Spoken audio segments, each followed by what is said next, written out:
Today is June 19th, 2020, and yesterday EA Play Live happened.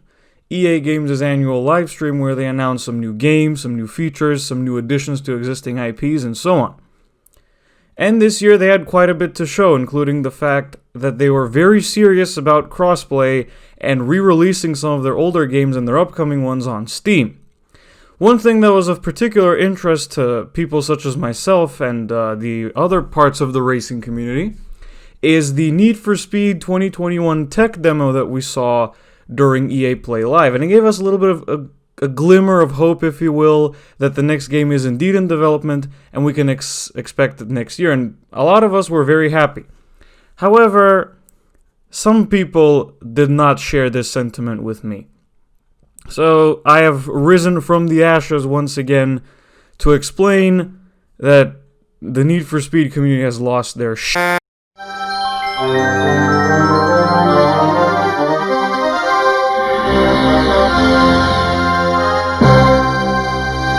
What's going on, everybody? It's Core here, and welcome back to another video where I'm going to be talking about the tech demo for Need for Speed 2021 that was shown at EA Play Live. So, first thing I want to mention is I believe this is the first time in history we have gotten a Need for Speed announcement a year before we're supposed to be getting it. And I thought that alone was enough to make people happy, but it wasn't. I think it all stemmed from the Get Low tweet made by the official Need for Speed account a few hours prior to EA Play Live, which was ridiculous. I might cover that in a future video, but I don't want to wreck my nerves talking about that right now. So instead, I'm just going to hop along to the tech demo and explain why everyone needs to hold their horses. So, yesterday, the EA Play Live stream happened, as I've said previously, and towards the end of the stream, they showed off tech demos of upcoming EA games as we're going to see them on the new generation of consoles. One of those was clearly a Need for Speed tech demo because it was demonstrated by two cars on the screen, one of them being a 180SX, the other one being a GT3, and coincidentally enough, while those cars were on the screen, the lady narrating was talking about Criterion Games. Needless to say, this showed us that the next Need for Speed game is indeed in development and that we can expect it later next year.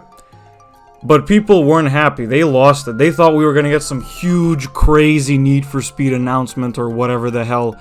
And they started berating EA Games all over social media. And I have a few problems with this. Alright, so let's get the biggest one out of the way first. Here's an article from GameIndustry.biz that announces the news that Criterion Games is going to work on Need for Speed once again. This article was published on February 12th, 2020, which was just over 4 months ago. Now, let me ask you this, Need for Speed community.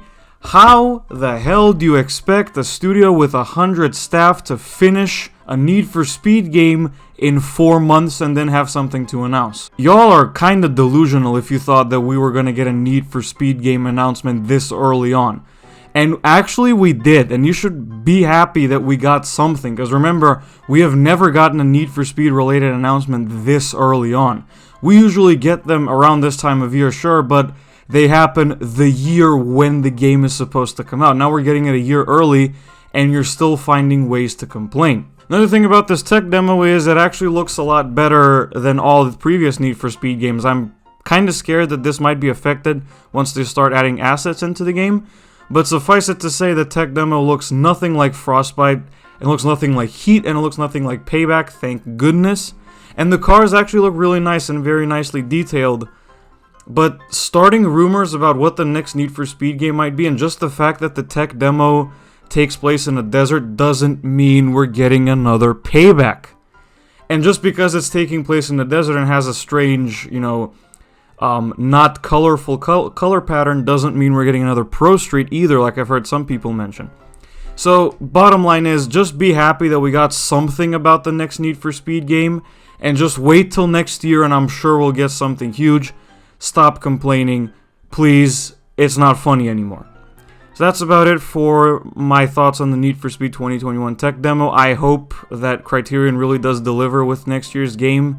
I hope they bring the franchise back to where it should be, and instead of constantly turning it into a shitfest. And yeah, the franchise is a fest at this point, everyone knows that, and I think it's time to change that, and they can start by firing the person who manages the Need for Speed Twitter account. And yeah, that's about it, so thank you guys so much for watching this rather short video. I hope you enjoyed it, and I will see you in the next one. Goodbye.